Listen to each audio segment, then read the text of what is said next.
Okay. So, students, we had already discussed one concept that whether the value for G is constant everywhere on the earth or not. Let us see. So, we know that weight of an object of mass m is mg. Now, what is this mg? mg is the force with which, जिसके साथ that body is attracted towards center of the earth. Once again, कोई भी body है उसका मास क्या है m, तो उसका वेट क्या है mg. वो वेट क्या है? वो वेट वो फोर्स है जिसके साथ बॉडी m मास की अर्थ के सेंटर की तरफ अट्रैक्ट हो रही है, इसलिए अर्थ के सरफेस के ऊपर गिर रही है. किस एक्सेलरेशन के साथ गिर रही है? एक्सेलरेशन ड्यू टू ग्रेविटी के साथ, g, जिसकी वैल्यू क्या है 9.81 मीटर पर सेकेंड स्क्वायर. इसका मतलब ये हुआ बच्चों कि ये भी फोर्स है mg. Weight is a force. Universal law of gravitation की अगर बात करें तो अगर ये बॉडी m है, ये बॉडी m का वेट mg है, इसका मतलब ये बॉडी को अर्थ अपने सेंटर की तरफ खींच रही है. किस फोर्स के साथ? mg फोर्स के साथ. और कोई भी दो बॉडीज, अब यहाँ पर दो बॉडीज कौन है? पहली बॉडी तो है ये बॉडी हमारी जिसका मास m है. दूसरी बॉडी है सारी अर्थ जिसका मास है मान लो कैपिटल M. अब यूनिवर्सल लॉ ऑफ ग्रेविटेशन कहता है कि दो बॉडीज के बीच में जो मास है दैट इज दो बॉडीज के बीच में जो फोर्स है that is product of their masses.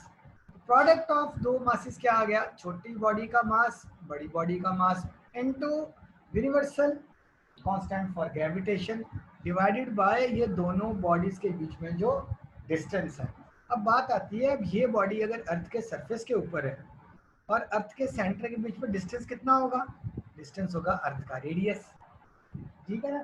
तो अर्थ का रेडियस r है, अपन r स्क्वायर से मल्टीप्लाई कर देंगे, डिवाइड कर देंगे.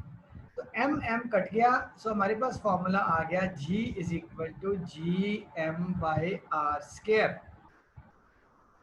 अब देखो बच्चों, अब यहाँ से इस फॉर्मूले से हमें समझ आ रही है कि जो g की वैल्यू है वो क्या अर्थ के हर सरफेस के ऊपर कांस्टेंट है कि नहीं. देखते हैं. g किस पर डिपेंड कर रही है? मास ऑफ अर्थ पर, जो कि कांस्टेंट है. मास हमेशा कांस्टेंट है. यूनिवर्सल कांस्टेंट फॉर ग्रेविटेशन पर डिपेंड कर रही है, इसकी वैल्यू कांस्टेंट है. But radius of earth constant नहीं है. क्यों? आप कह लो कुछ तरीके से अंडे की तरह अर्थ है, या कह लो कि परफेक्ट स्फीयर, परफेक्ट गेंद अर्थ नहीं है. तो क्या अर्थ क्या है?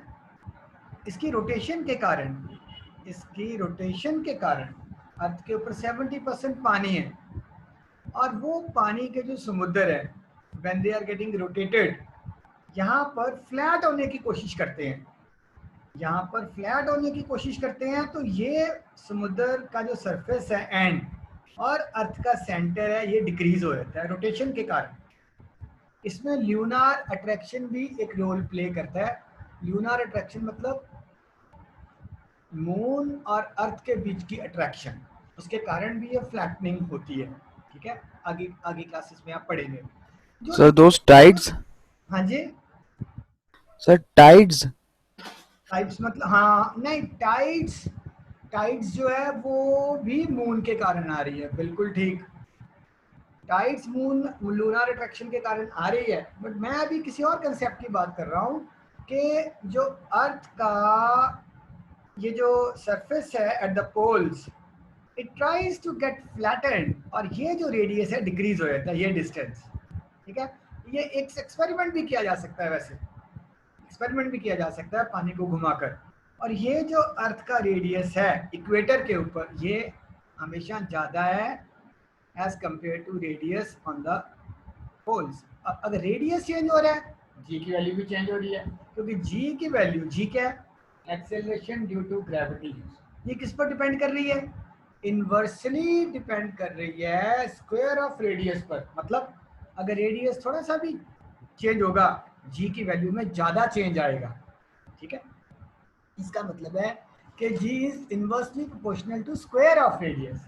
अब देखो जी क्योंकि इन्वर्सली प्रोपोर्शनल है to the square of radius, अब जहां पर रेडियस ज़्यादा होगा जी की वैल्यू वहां कम होगी, जहां रेडियस कम होगा जी की वैल्यू वहां ज़्यादा होगी।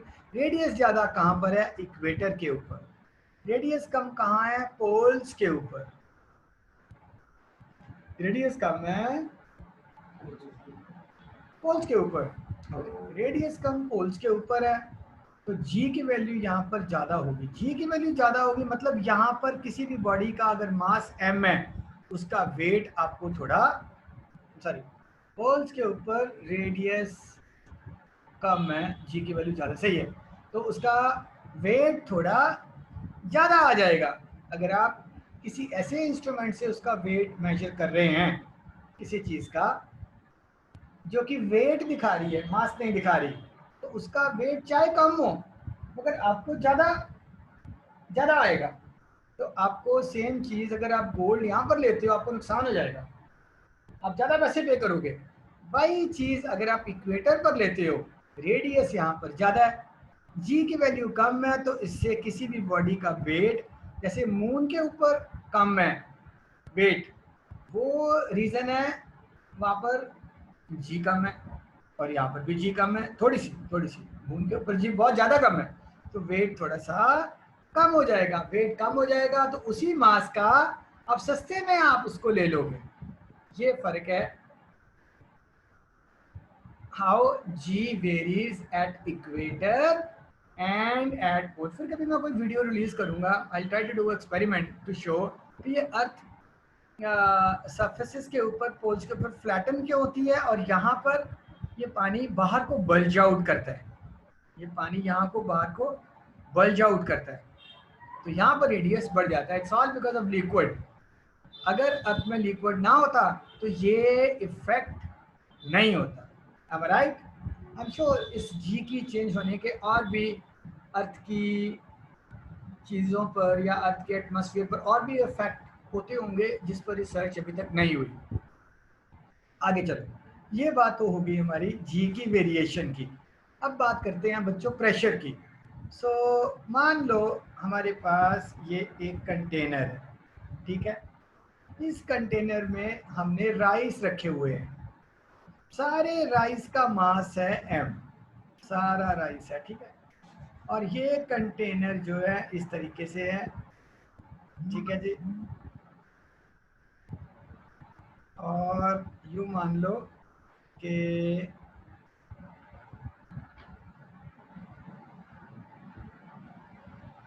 ये कंटेनर है यहाँ पे, ठीक है।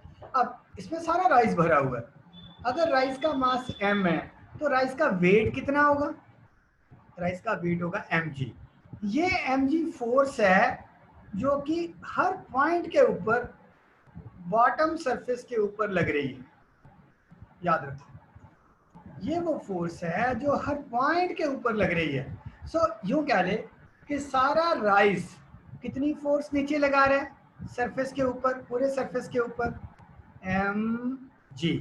मान लो इस सरफेस के डायमेंशंस है ए बी, मतलब ये लेंथ है और ये ब्रेड्थ है, तो इस सरफेस का एरिया कितना हुआ? एरिया ऑफ सरफेस जिसके ऊपर फोर्स लग रही है ए बी। तो यहाँ से अब अपन, अब ये दूसरी बात, ये जो फोर्स बिल्कुल परपेंडिकुलरली डाउन जा रही है, इसको आपके 9th की बुक वालों ने थ्रस्ट बोला है, ठीक है। मे बी थ्रस्ट की डेफिनेशन, वर्ड की डेफिनेशन अगली क्लासेस में चेंज हो जाएगी थोड़ी। एनीवे यहाँ पर थ्रस्ट बोल रहे हैं, फोर्स को अपन थ्रस्ट ही रखते हैं इसका, ठीक है, मार्क्स भी चाहिए। सो ये थ्रस्ट है, ये सारी फोर्स जो परपेंडिकुलरली नीचे लग रही है। और अब यहाँ से अपन डिफाइन करते हैं स्टूडेंट्स के व्हाट इज प्रेशर। प्रेशर एक नई चीज अपन आज सीखने जा रहे हैं, इज इक्वल टू थ्रस्ट, या यू कह लो नेट फोर्स जो परपेंडिकुलरली नीचे लग रही है डिवाइडेड बाय कितने एरिया पर लग रही है। अब लास्ट वीडियो में बच्चे ने बोला था कि फोर्स वॉल्यूम पे लग रही है, वॉल्यूम पे फोर्स नहीं लग सकती। जब भी आप फोर्स लगाओगे, आप हवा में नहीं लगा सकते फोर्स, आप किसी सरफेस के ऊपर फोर्स लगाओगे हमेशा हमेशा। सो वो जो फोर्स लग रही है, कितनी लगी फोर्स mg, और एरिया कितना AB, ये है आपका pressure. So pressure is equal to newton by metre square.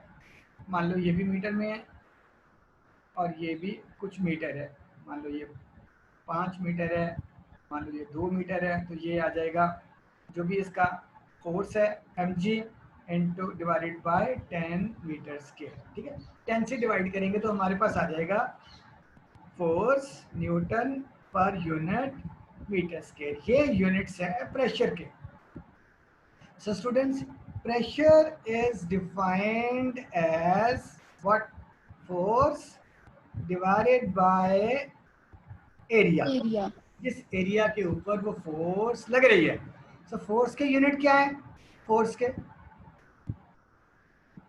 के यूनिट क्या है बच्चों? फोर्स या वेट की चीज है, बिल्कुल सही, न्यूटन। और एरिया के यूनिट्स क्या है? Metre square. Metre square. तो प्रेशर के यूनिट्स आ गए students newton per metre square. ये जो यूनिट है ना न्यूटन पर मीटर स्क्वायर, बेसिले पास्कल एक फिजिसिस्ट था जिसने काफी रिसर्च की प्रेशर को समझने में। एक नई चीज आई फिजिक्स में और बड़ी इंपॉर्टेंस है इस चीज में, खासकर अपनी इंजीनियरिंग में इसकी बहुत इंपॉर्टेंस है। फोर्स को कम कंसिडर किया जाता है, प्रेशर की जॉब बहुत ज़्यादा एप्लीकेशंस है। हालांकि प्रेशर फोर्स से ही बनता है, बट फोर्स का जो कंसेप्ट है ना ये थोड़ा कई बार कंफ्यूज कर देता है। बट प्रेशर का कंसेप्ट स्टार्टिंग समझने में कंफ्यूजिंग है, बट इंजीनियर्स को कभी आगे जाकर कंफ्यूज नहीं करता। अब देखो इसकी मैं एग्जांपल दूं स्टूडेंट्स, यूनिवर्सिटी में पढ़ाते हुए बहुत बार ये है आपकी लिफ्ट के ऊपर बच्चे आए थे। अब क्योंकि क्लासेस थी वहाँ पर 40,000 बच्चे हैं, बच्चे बेहिसाब से फटाफट जैसे दरवाज़ा खुलना बच्चों ने फटाफट आ जाना। ये लिफ्ट के अंदर जैसे दरवाजे ने खुलना बच्चों ने लिफ्ट के अंदर आ जाना फटाफट। अब लिफ्ट की कैपेसिटी है 12 बच्चे, उसके अंदर 15-16 बच्चे आ जाते थे। अब जब 15-16 बच्चे आए वो टू टू टू टू करी जा रही है, लिफ्ट ऊपर जाएगी नहीं। ठीक है, 1-2 बच्चे चले गए, बड़ी मुश्किल से 1-2 बच्चे बाहर निकाले। अब कोई बाहर जाना नहीं चाहता क्योंकि लेक्चर का टाइम हो गया, टीचर एब्सेंट लगा देगा। तो वो कश्मकश में sometimes I used to be there, और मैं वहाँ पर हूँ और मैं देख रहा हूँ बच्चे कश्मकश कर रहे हैं और तू बाहर जा लड़ाई हो रही है। मैं कहा बच्चों आप सारे एक झुंड में ना एक जगह पर कंसंट्रेटेड हो, देखो ये एरिया आपका खाली है, आप क्या करो अपने आप को सेग्रीगेट कर दो इक्वली। बच्चों ने एक बार माना, ये बहुत बार हुआ, उन्होंने सबने सेग्रीगेट कर दिया, मतलब वो जो बच्चे थे इक्वली डिस्पर्स हो गए इसके ऊपर, लिफ्ट बंद हो गई अपने आप ऊपर चले गई। And now the students were asking sir ये ऐसे क्यों हुआ? तो मैंने इनको बोला बेटा ये डिफरेंस है प्रेशर और फोर्स में। आप सबकी जो फोर्स थी, मान लो 15 बच्चे थे उसके अंदर, मान लो एक बच्चे का जो वेट है मास है मान लो 60 kg है, तो एक बच्चे कितना फोर्स नीचे लगा रहा है? अगर जी को 10 माने 600 न्यूटन। अब मान लो 15 बच्चे हैं तो 15 बच्चों की टोटल फोर्स कितनी आई? 600 न्यूटन, 0 15 6 90, ये आ गई 9000 न्यूटन।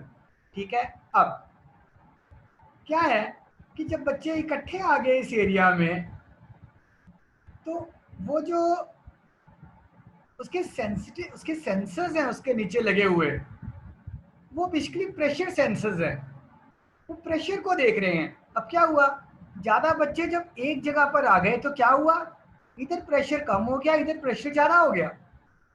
प्रेशर ज्यादा हो गया और सेंसर्स ने बोला हम नहीं चलेंगे, हम मशीन को मोटर को सिग्नल नहीं देंगे ऑन होने के लिए। जब बच्चे डिस्पर्स हो गए तो क्या हुआ, उनका जो प्रेशर है वो इक्वली डिस्पर्स हो गया, डिस्ट्रीब्यूट हो गया। जब प्रेशर डिस्ट्रीब्यूट हुआ, प्रेशर एक पर्टिकुलर एरिया पर कम हो गया और मशीन जो है वो ऊपर चलेगी। ठीक है, डिस्ट्रीब्यूट मतलब बिखर जाना। तो मतलब प्रेशर के ना स्टूडेंट्स बड़े ज़्यादा एप्लीकेशन है इंजीनियरिंग में। तो लोड को या फोर्स को बहुत कम तवज्जो दी जाती है इंजीनियरिंग में। नाउ ये जो प्रेशर का यूनिट है न्यूटन बाय मीटर स्क्वायर, इस पर क्योंकि वेसेले पास्कल ने काफ़ी रिसर्च की, कुछ बच्चे यहाँ पढ़ लिया, जॉब कर ली, मर गए बच्चे पैदा करके, कुछ बच्चे हैं वो कंसेप्ट ओरिएंटेड रहते हैं, तो उनकी ज़िंदगी आस्ते आस्ते इस तरफ लग जाती है कि बस कंसेप्ट ही रह जाता है। मुश्किलें आती है ज़िंदगी में, बट इन द एंड संसार उनके आगे झुक जाता है, उनको फिर लोग साइंटिस्ट बोलते हैं। वसेले पास्कल एक ऐसा ही बंदा था। सो उसने क्योंकि रिसर्च की तो प्रेशर का यूनिट उसके नाम पर साइंटिफिक कम्युनिटी ने दे दिया। सो प्रेशर को अपन पास्कल के नाम से जानते हैं। am I right students? अब इसके आगे बात चली, अब आ गया एटमॉस्फेरिक प्रेशर। वो भी प्रेशर है। वो क्या है? वो मान लो ये अर्थ का सरफेस है, तो ये सरफेस मान लो एक अपन 1 मीटर स्क्वायर यूनिट सरफेस देते हैं। इस सरफेस के ऊपर पूरी कितनी एयर है? अब ये मत सोचो कि एयर का कोई मास नहीं है, एयर का बहुत मास है। जहां तक एयर है, अब ये भी नहीं है कि पूरी स्पेस तक, चंद्रमा तक, हवा तक एयर है ना, कुछ किलोमीटर्स तक एयर के आगे कुछ एटमॉस्फेयर, पता नहीं कौन कौन से स्फीयर होते हैं, वहां तक एयर है। और जो भी एयर का कॉलम 1 मीटर स्क्वायर एरिया के ऊपर है ना, ये मान लो ये जो टोटल एरिया, इसके ऊपर मैंने ये इमेजिनरी कंटेनर बनाया है, इसका जो मान लो बॉटम है, मान लो वो है 1 मीटर स्क्वायर का, ठीक है स्टूडेंट्स। और ये जो बॉटम एरिया है 1 मीटर स्क्वायर का, पूरी एयर का कॉलम इसके ऊपर, एयर तो हर जगह है मगर एक इमेजिनरी हमने कंटेनर ले लिया इमेजिनरी, उसमें एयर है, तो उसमें जो एयर का मास है उसको जी से मल्टीप्लाई किया, एयर की फोर्स आ गई, वेट आ गई। ये वेट 1 मीटर स्क्वायर पर लग रहा है, उसको कहते हैं एटमॉस्फेरिक प्रेशर। और atmospheric pressure you will not imagine कितना होता है। Can you imagine 1 metre square पर कितने पास्कल प्रेशर लगता है? Do you know? 10, 100, 1000, 10,000, 1 lakh? Yes, 1 lakh newton per metre square. Imagine, ये हमेशा फोर्स 1 लाख न्यूटन की हर बंदे के सिर पर लग रही है। हर बंदे के सिर पर 1 लाख न्यूटन फोर्स एयर लगा रही है। What a interesting thing, great. महसूस नहीं होती, बाय सोचो, रीजन है 1 lakh Newton, 1 lakh newton per metre square force लग रही है। अच्छा, कोई बच्चा बोलेगा थोड़ा इंटेलिजेंट होगा, सर ये तो पर मीटर स्क्वायर है, हमारे सिर का एरिया तो मीटर स्क्वायर नहीं है ना। प्रेशर आपके सिर के हर पॉइंट पर इतना ही रहेगा। अच्छा, अब 1 लाख को क्या क्या हमने बोला, 10⁵ Newton per metre square. M I right मनरोज? Yes, sir. ये जो 10⁵ न्यूटन पर मीटर स्क्वायर है स्टूडेंट, इसको अपन बोलते हैं बार। दूसरी बार के बारे में सोचना, ठीक है? कैप्टन साहब बड़े शौकीन हैं इसके। सो ठीक है, कैप्टन साहब ने डील की हुई है कोरोना के साथ कि बार में जाओ तो कोरोना नहीं होगा, स्कूल में जाओ तो हो जाएगा, ठीक है? सो कोरोना भी लगता काफ़ी शातिर है कि बार के साथ, और जिम और स्कूल के साथ वो नाराज है, अटैक कर देता है, ठीक है? तो ये बार वो बार नहीं है, ये बार है 1 bar is equal to 10⁵ what pascal, ठीक है? तो ये रहा आपका प्रेशर का कंसेप्ट। तो आपको लगा सर समझ आ गया ना? समझ नहीं आया? और डेप्थ में चलें। मान लो स्टूडेंट ये आपका क्या है स्टूडेंट, ये आपके जहाँ इस कमरे में आप हो उस कमरे का फ्लोर है, उसका फर्श है, ठीक है? मान लो ये कमरे के फ्लोर के ऊपर टाइल्स लगी हैं, बहुत सारे घरों में टाइल्स होती हैं, ठीक है? और ये मैंने पूरी सिक्योर टाइल्स बनाई नहीं, मान लो मैंने सिक्योर टाइल्स बनाई है। ये बच्चों बड़े ध्यान से सुनना, बड़ा इंटरेस्टिंग कंसेप्ट है। Now these are the tiles. ये कमरे का क्या है? ये कमरे का फर्श है, नीचे वाला फर्श। मान लो ये है 1 मीटर और ये हर टाइल कितने हैं, हर टाइल का क्या एरिया है, you can imagine 1 metre square. Area है 1 meter square. Very good. अब क्या है, अब कमरे की दीवारें हैं कमरे के अंदर क्या है, कमरे के अंदर क्या है, एयर, एयर, एयर, कमरे के अंदर एयर है, ठीक है, ओके। चलो अब कमरे के ऊपर जो एयर है वो भी प्रेशर डाल रही है और वो 1 लाख न्यूटन है। चलो वो कंसेप्ट को 1 मिनट के लिए अपन छोड़ दो, सोच लो कि कहीं और एयर नहीं है, सिर्फ कमरे में ही एयर है, मान लो है ना, मान लो। तो मैं आपसे एक क्वेश्चन करना चाहता हूँ, वेरी इंटरेस्टिंग क्वेश्चन, कि मान लो कमरे में एक पॉइंट लिया हमने, फिर कमरे में एक टाइल ली 1 मीटर स्क्वायर की, फिर हमने कमरे में 2 टाइल ले ली 2 मीटर स्क्वायर की, फिर कमरे में आधी टाइल ली, आधी टाइल का एरिया क्या होगा मनरोज, Half meter square. Metre square. मुझे बताओ क्या इसके ऊपर भी एयर है, 2 टाइलों के ऊपर, सीधी सीधी 2 टाइलों के ऊपर, बिल्कुल मान लो 2 टाइलों का एक कंटेनर खड़ा कर दे, इन दोनों टाइलों के ऊपर भी एयर है ना, जो कि परपेंडिकुलरली फोर्स लगा रही है, इसके ऊपर भी थोड़ी सी, Yes, sir. पॉइंट के ऊपर आधी टाइल के ऊपर भी एयर है, am I right? अब Yes, sir. ये प्रेशर सबसे ज्यादा कहां पर है, इस पॉइंट के ऊपर, 2 टाइलों के ऊपर, कि आधी टाइल के ऊपर, any student? sir, at the point. Sir, point. Okay good, very good. So मैं एक एक बच्चे से पूछूंगा, बड़ा इंटरेस्टिंग कंसेप्ट है, मे बी अब सारी उम्र याद रहोगे अगर हम ना भी रहे तो। सुखमन जोत कौर, सबसे ज्यादा प्रेशर कहाँ रहेगा सुखमन जोत? आए मारो। शामिर आप बताओ। Sir, at the point. Pranav? Sir all the time. All the time मतलब क्या? देखो ना, मैंने 3 एरियाज बताए हैं बच्चे, मैंने एक आधा एरिया, आधा टाइल ली है, इसके ऊपर प्रेशर, एक पॉइंट के ऊपर प्रेशर, और तीसरा मैंने 2 टाइल्स ली हैं। मैं पूछ रहा हूँ कि प्रेशर सबसे ज्यादा कहाँ पर है, आप बताओ अमृत। हाँ, 2 सर टाइल इक्वल, सर सारे ने होएगा।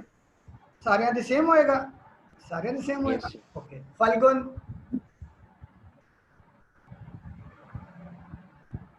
सर सारे तो सेम। फाल्गुन सेम होएगा। मनरोज? 2 tiles. 2 टाइल्स, ठीक है। अब अपन कैलकुलेट करते हैं, ठीक है। अब मान लो बेटा एक टाइल के ऊपर जो भी एयर है वो है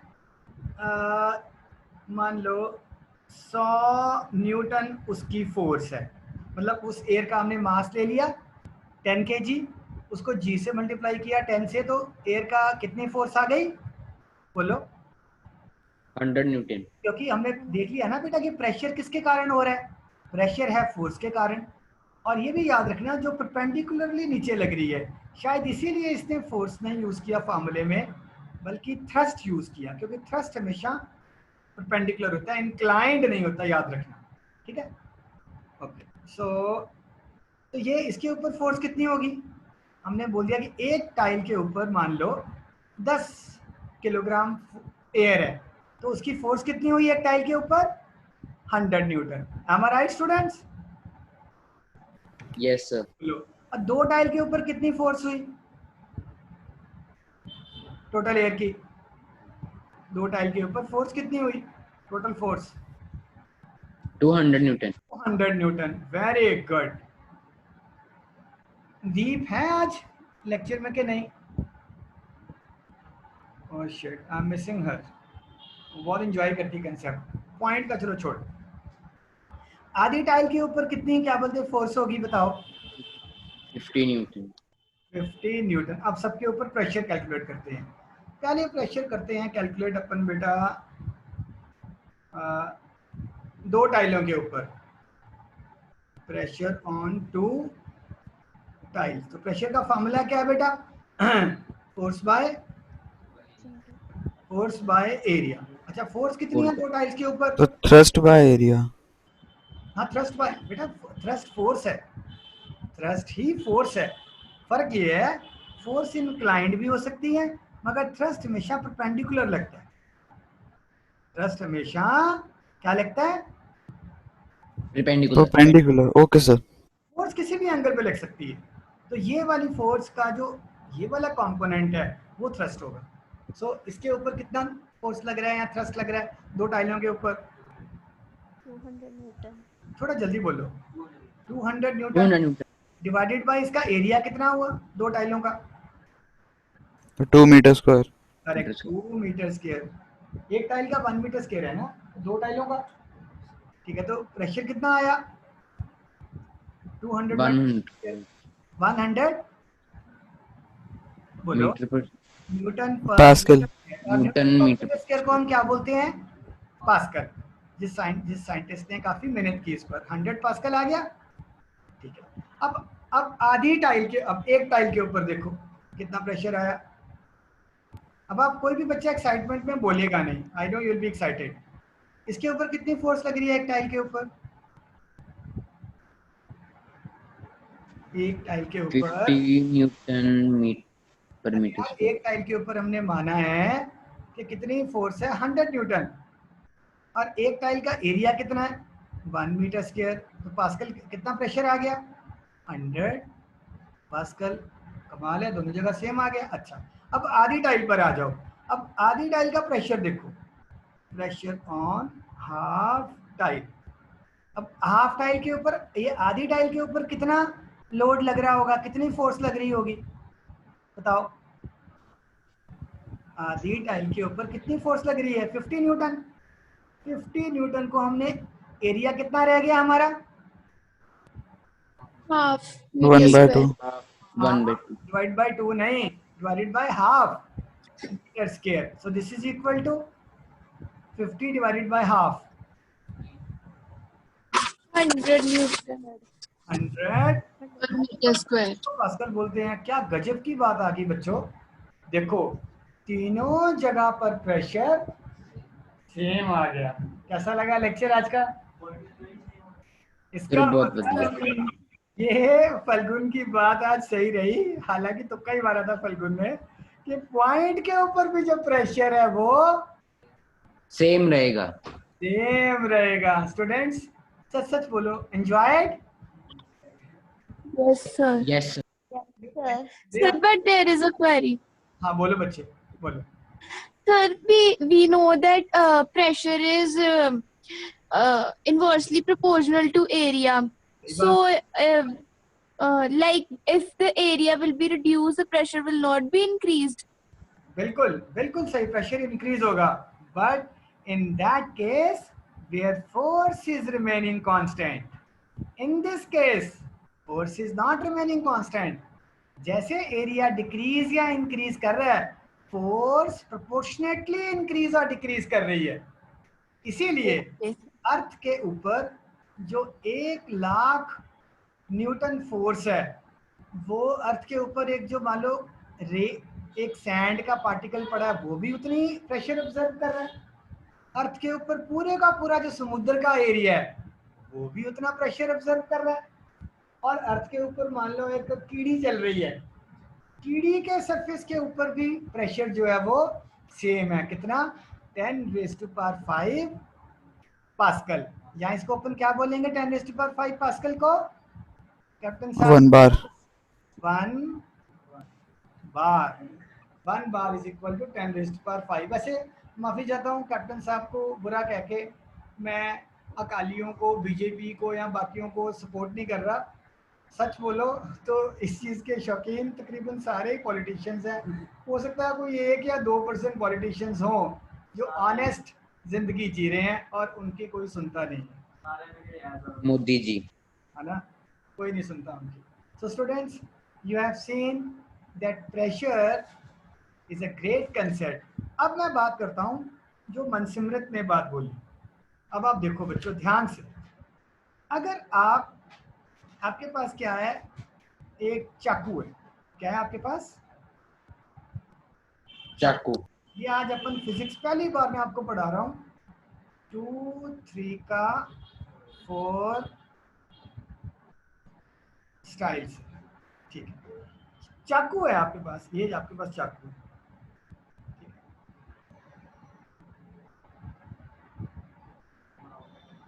ठीक है? ये चाकू, चाकू का ये जो सरफेस है ये मान लो तीखा नहीं है। अगर ये तीखा नहीं होगा तो इंग्लिश में इसको अपन कहते हैं ब्लंट सरफेस। और जो ब्लंट सरफेस होगा उसका एरिया थोड़ा सा क्या होगा, ज्यादा होगा, बड़ा। ज्यादा होगा। जब इसको तीखा कर लेंगे दोनों तरफ से एब्रेसिव स्टोन से तो इसका एरिया क्या होगा, कम हो जाएगा। कम हो। अब देखो जब चाकू तीखा हो तो फटाफट सब्जी काटता है, फटाफट हर चीज काटता है। जब चाकू तीखा ना हो तो वो बड़ी मुश्किल से काटता है। रीजन देखो, इसका रीजन भी प्रेशर है। मैं बताता हूँ Yes, sir. चक्कर क्या है। ये जो चाकू जो यूज कर रहे हैं ना, ये टीचर सारे समझाते हैं, बट मैं गारंटी देता हूँ कि जब टीचर समझाते हैं 90% बच्चे समझते नहीं है। Reason I tell you, reason is muscle power. देखो अब जो लेडी या जो लेडा जो ये चाकू को चला रही है उसकी मसल पावर तो सेम है ना। इसका मतलब वो जो फोर्स लगा रही है नीचे या वो जो थ्रस्ट लगा रही है सब्जी के ऊपर वो क्या है, सेम। सेम। Constant. चाकू तीखा है चाहे चाकू ब्लंट है, वो फोर्स। ब्लंट। अब क्या हुआ, पहले केस में जब आपका चाकू ब्लंट था, ब्लंट सरफेस मतलब चाकू का जो लास्ट वाला सरफेस है ना, वो जो काट रहा है जो सरफेस को, वो तकरीबन ऐसा होगा, है ना। कहीं जगह ऐसा, कहीं जगह ऐसा, कहीं पतला, है ना। ऐसा ये सरफेस होगा चाकू का, है ना। ये है ब्लंट सरफेस। अब इसका एरिया थोड़ा सा टोटल एरिया ज़्यादा होगा। अब प्रेशर क्या है, फोर्स तो सेम है F डिवाइडेड बाय एरिया। अब क्योंकि एरिया ज़्यादा है तो प्रेशर आपका कम आ गया क्योंकि ये चीज़ बढ़ गई। जब आपने इसको तीखा कर लिया तो ये वाली जो लाइन है ना चाकू के आगे वाली जो काट रही है नीचे वाली, ये लाइन ऐसे बन जाएगी, पतला हो गया। तीखा होने के कारण इसका एरिया क्या हुआ, कम हो गया। और pressure is equal to force by area. But force constant रही ना इस केस में, क्योंकि वो लेडी की ये थोड़ा कि भी अगर लेडी ने चाकू तीखा कर लिया तो वो कमजोर हो गई, उसकी बाजुओं में ताकत कम हो गई। बाजुओं की ताकत सेम है, मतलब वो फोर्स जो है वो सेम अप्लाई करी दोनों केसेस में। एरिया क्योंकि कम हो गया, प्रेशर इस केस में ज़्यादा हो गया और फटाक से चाकू सब्जी में मतलब एंटर कर गया और सब्जी आपकी फटाफट काटनी शुरू हो गई। बट प्रीवियस केस में अगर अर्थ का सरफेस लो, जैसे आपका मनसिमरत एरिया बढ़ रहा है, एरिया बढ़ने के साथ साथ जो उसके ऊपर एयर का Force. वॉल्यूम है वो भी बढ़ रहा है। बढ़ रहा है। इसलिए प्रोपोर्शनेटली आपका प्रेशर चाहे पॉइंट पर लो चाहे बड़े एरिया पर लो, अगर उसके ऊपर वो चीज़ सेम है, फ्लूइड या जो भी है, प्रेशर आपका कांस्टेंट होगा। ये चीज़ डेफिनेटली अगर आप में से बच्चे किसी अच्छे इंजीनियरिंग कॉलेज या अच्छे कॉलेज में जाएंगे +2 के बाद, आपको काम आएगी। Wish you all the best students, take care.